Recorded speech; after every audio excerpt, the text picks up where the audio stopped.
Welcome to WB exam cracker YouTube channel. WB exam cracker YouTube চ্যানেলে তোমাদের সকলকে স্বাগত। তো যারা যারা এই চ্যানেলে নতুন এসেছো তাদেরকে বলবো চ্যানেলটিকে সাবস্ক্রাইব করে পাশে থাকা বেল আইকনটিতে প্রেস করে দেওয়ার জন্য, সবার আগে সরকারি এবং বেসরকারি চাকরির নিত্য নতুন আপডেট পাওয়ার জন্য। তো চলো বন্ধুরা, দেরি না করে শুরু করা যাক আজকের ভিডিও। আজকে কিন্তু তোমাদের জন্য একটি সুন্দর চাকরির অফার নিয়ে এসেছি এবং সেটি কিন্তু টোটালটাই পার্মানেন্ট পোস্টে নিয়োগ করা হবে এবং সেটা কিন্তু ভারত সরকারের চাকরি।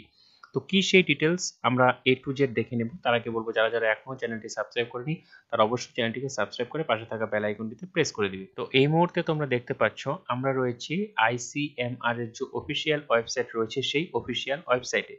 তো সেই অফিসিয়াল ওয়েবসাইটে যাওয়ার পর তোমরা দেখতে পাচ্ছ এখানে অনেকগুলো অপশন রয়েছে, তার মধ্যে আমরা সোজা চলে যাব যে কেরিয়ার অপরচুনিটিস নামে যে অপশনটি রয়েছে তার মধ্যে। তো সেটির মধ্যে যাওয়ার পর কিন্তু তোমরা দেখতে পাচ্ছ যে এরকম কিন্তু একটি ইন্টারফেস খুলে যাচ্ছে। তো এখানে বিভিন্ন রকমের পোস্ট রয়েছে, ঠিক আছে। তো এখানে দেখো বলা রয়েছে ক্যাটাগরি, এখানে টেম্পোরারি পোস্ট অনেকগুলো রয়েছে, ঠিক আছে। তো আমি টেম্পোরারি পোস্টের দিকে আজকে যাচ্ছি না, আমি সোজা চলে যাচ্ছি কিন্তু পার্মানেন্ট পোস্টের ক্ষেত্রে কিন্তু সেখানে এই যে এই বিজ্ঞপ্তিটি সেটি কিন্তু ডাউনলোড করে নিতে হবে। তো দেখতে পাচ্ছ যে এখানে অ্যাডভার্টিসমেন্ট বা বিজ্ঞপ্তি এটা ইংলিশ ভার্সনে রয়েছে, সেই ফাইলটা প্রথমে ডাউনলোড করে তারপর এ টু জেড বিষয়টা দেখে নিচ্ছি, ঠিক আছে। তো ডাউনলোড হচ্ছে, তো ডাউনলোড হওয়ার পর তোমাদের সুবিধার জন্য আমি সেটা জুম আউট করে নিচ্ছি। জুম আউট করার পর তোমরা দেখতে পাচ্ছ যে বিজ্ঞপ্তিটি কিন্তু ডাউনলোড হয়ে গিয়েছে এবং এখানে বলা রয়েছে কি ভ্যাকেন্সি নোটিফিকেশন, ঠিক আছে। এবং এখানে যে notification number NIOH/RCT admin 2023-24, date 15/3/2024, যেটি কিনা 15/3/2024 কিন্তু বিজ্ঞপ্তিটি প্রকাশ করা হয়েছে, ঠিক আছে। তো এখানে কিন্তু প্রথমে রয়েছে সিরিয়াল নাম্বারে রয়েছে নেম অফ দ্য পোস্ট কি, এবং এখানে রয়েছে ইউডিসি বা আমরা যেটাকে বলি আপার ডিভিশন ক্লার্ক। এখানে কয়টি পোস্ট রয়েছে? একটি পোস্ট রয়েছে এবং এটি কিন্তু ইউআরদের জন্য সংরক্ষিত, ঠিক আছে।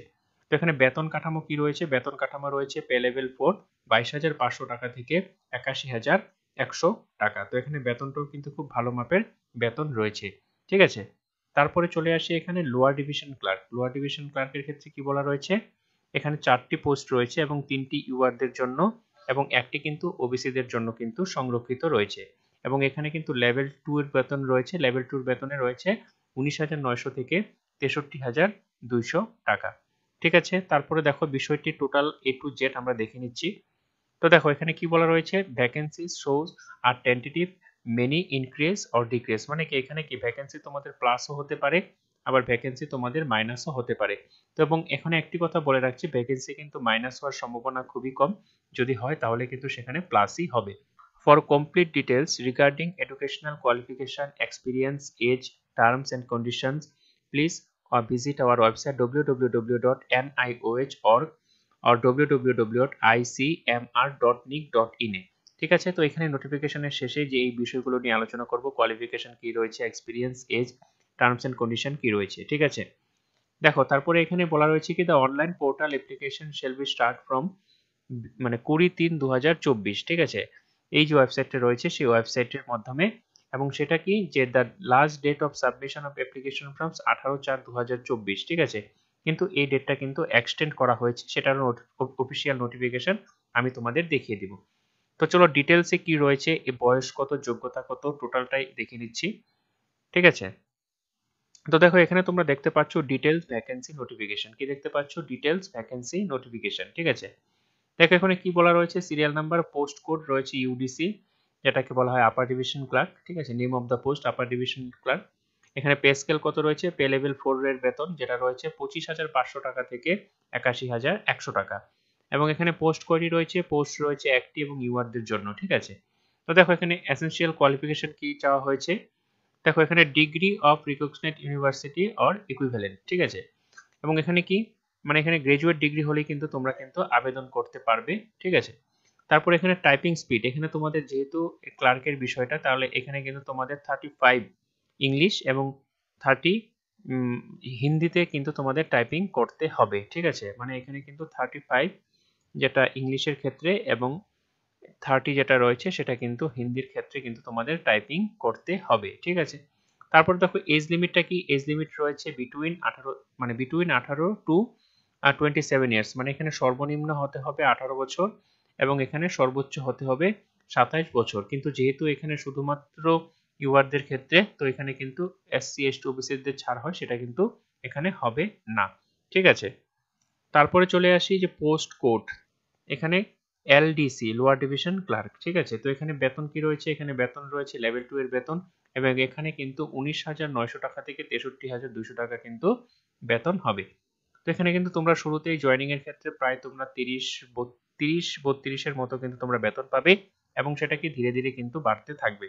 এবং এখানে পোস্টের কথা কি বলা রয়েছে, পোস্ট রয়েছে 4টি, ইউআরদের জন্য রয়েছে 3টি, এবং ওবিসি দের জন্য কিন্তু 1টি রয়েছে। এবং এখানে কি বলা রয়েছে, এসেনশিয়াল কোয়ালিফিকেশন, এখানে বলছে ক্লাস 12 পাস, ক্লাস 12 পাস হলে কিন্তু তোমরা এখানে আবেদন করতে পারবে।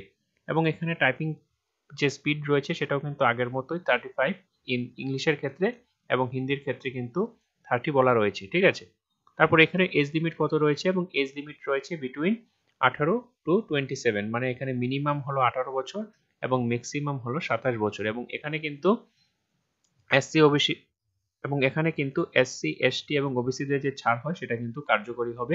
তো সেটা কি ছাড় রয়েছে আমরা নিচে দেখে নিচ্ছি। ঠিক আছে, বলেছে কি হাউ টু অ্যাপ্লাই, কিভাবে তুমি অ্যাপ্লাইটা করবে। The candidates wish to apply for the post of upper division clerk and lower division clerk. ঠিক আছে, should be submit online application through www.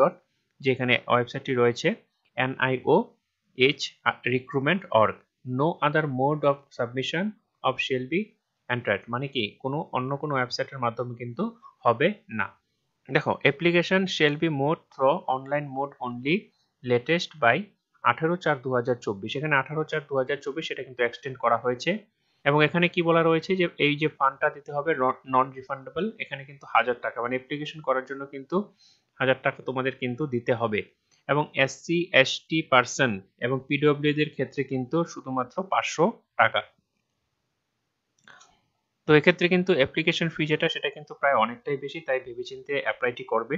ঠিক আছে, বাকি ক্ষেত্রে এখানে কি বলা রয়েছে, the candidate needs attach upload self attested copies of the following documents online while submitting application form, মানে তোমাকে কি, যে তুমি যে মানে অ্যাপ্লাইটা করবে, অ্যাপ্লাইটা করার পর যে তোমার যে ডকুমেন্টস রয়েছে সেটা কিন্তু সেলফ অ্যাটেস্টেড করে, মানে তুমি প্রথমে জেরক্স করবে, জেরক্স করার পরে সেটা সেলফ অ্যাটেস্টেড করে তারপরে কিন্তু আপলোডটা করবে।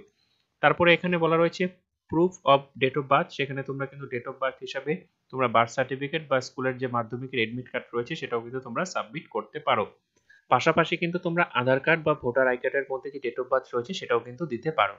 তারপরে দেখো proof of educational qualification marksheet, এখানে তুমি মার্কশিট বা ডিগ্রি সার্টিফিকেট যেটা থাকে সেটাও কিন্তু তোমরা দিয়ে দেবে।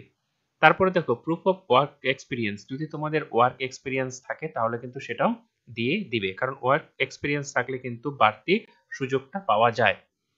তারপরে দেখো proof of experience of age relaxation of candidates working in government sector in the prescribed format. দেখো, যদি তোমরা গভর্নমেন্ট সেক্টরে কাজ করে থাকো তাহলে কিন্তু যে এখানে যে অ্যানেক্সচার যে এ রয়েছে সেইটি কিন্তু তোমাদের ফিল আপ করতে হবে। ঠিক আছে, তারপরে দেখো income of asset certificate EWS এর ক্ষেত্রে কিন্তু সেটা যে অ্যানেক্সার বি রয়েছে সেটা কিন্তু ফিল আপ করতে হবে। ঠিক আছে, তারপরে রয়েছে প্রুফ অফ ক্যাটাগরি, তোমাদের এসটি এসসি ওবিসি, এখানে যারা এসসি এসটি ওবিসি সার্টিফিকেট রয়েছে সেটাও কিন্তু আপলোড করতে হবে। এবং প্রত্যেকটা কপি কি বলা রয়েছে, প্রত্যেকটা কপি কিন্তু সেলফ অ্যাটেস্টেড করে কিন্তু তোমাদের আপলোডটি করতে হবে। তারপরে এনওসি, তুমি যদি কোনো সংস্থায় কাজ করে থাকো তাহলে সেখানে কিন্তু নো অবজেকশন সার্টিফিকেট বা এনওসিও কিন্তু তোমাকে দিতে হবে। তারপরে দেখো declaration to be furnished by OBC candidates, OBC ক্যান্ডিডেটদের ক্ষেত্রে কিন্তু অ্যানেক্সার যে সি রয়েছে সেটি কিন্তু ফিল আপ করতে হবে। তারপরে যদি ডিসেবিলিটি থাকে তাহলে সেটাও কিন্তু তোমাদের যে আছে সেটাও কিন্তু অ্যাপ্লাই করতে, মানে অ্যাপ্লাই করার ক্ষেত্রে কিন্তু সেটাও কিন্তু তোমাদের দিতে হবে। তারপরে রয়েছে সিলেকশন প্রসিডিউর, সিলেকশন কি রয়েছে, দেখো সিলেকশন কিন্তু একটা পরীক্ষা হবে, সেখানে পরীক্ষা আপার ডিভিশন ক্লার্ক এবং lower division clerk will be through the written test skill, মানে প্রথমে তোমাদের কিন্তু রিটেন টেস্ট পরীক্ষা হবে। ঠিক আছে, তারপরে তোমাদের টাইপিং হবে, তারপরে কিন্তু ফাইনাল মেরিট লিস্ট তোমাদের তৈরি করা হবে। এবং এখানে বলা রয়েছে কি 100 মার্কের পরীক্ষা হবে। ঠিক আছে, এবং এখানে নেগেটিভ মার্কিং কিন্তু রয়েছে 2.5 নেগেটিভ মার্কিং কিন্তু রয়েছে, মানে 4টি ভুলের জন্য 1 নাম্বার কিন্তু কাটা হবে।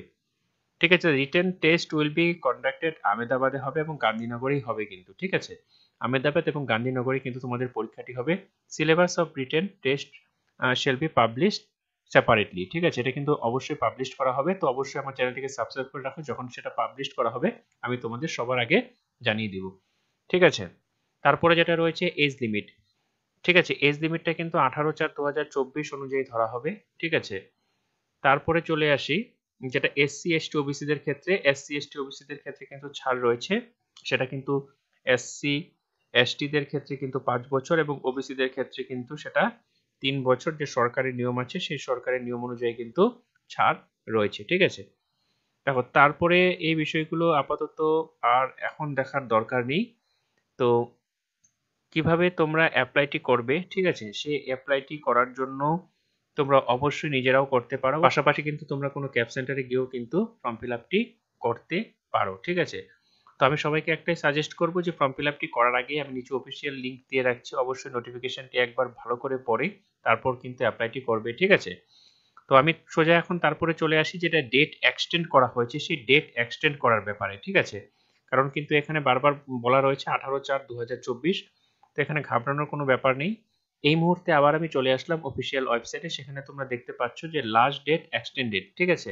তো সেটি আমি ওপেন করে নিচ্ছি, সেটি ওপেন করার পর আমি কিছুটা জুম আউট করে নিচ্ছি। জুম আউট করার পর তোমরা দেখতে পাচ্ছ যে এখানে নোটিফিকেশন নাম্বারটি রয়েছে, ঠিক আছে, রেফারেন্স নাম্বার রয়েছে এবং সেটা কিন্তু 10/4/2024 পাবলিশ করা হয়েছিল। In reference to vacancy notification dated, ঠিক আছে, যেটা 15/3/2024 পাবলিশ করা হয়েছিল on NIOH and ICMR website, ঠিক আছে। সেটা কিন্তু মানে যেটা এই যে ওয়েবসাইটগুলোর মধ্যে ইট ইজ ইনফর্ম ডেট, মানে তোমাকে ইনফর্ম করা হচ্ছে last date to be apply online, মানে অনলাইন ডেটের যে তারিখ সেটা এক্সটেন্ড করা হয়েছে এবং সেটা কিন্তু 30/4/2024 রাত্রি 12টা পর্যন্ত সময় রয়েছে। তাহলে সেটা কত করা হলো, 30/4/2024 পর্যন্ত কিন্তু করা হলো। তো তোমরা যারা যারা অ্যাপ্লাইটি করবে অবশ্যই তাড়াতাড়ি অ্যাপ্লাইটি করে। আর ভিডিওটি যদি তোমাদের ভালো লেগে থাকে বা ইউজফুল বলে মনে হয় তাহলে অবশ্যই চ্যানেলটিকে সাবস্ক্রাইব করে পাশে থাকা বেল আইকনটিতে প্রেস করে দিও এরকম সরকারি এবং বেসরকারি নিত্য নতুন চাকরির আপডেট পাওয়ার জন্য। ততক্ষণের জন্য ভালো থাকো, সুস্থ থাকো, নতুন ভিডিওতে আবার দেখা হচ্ছে।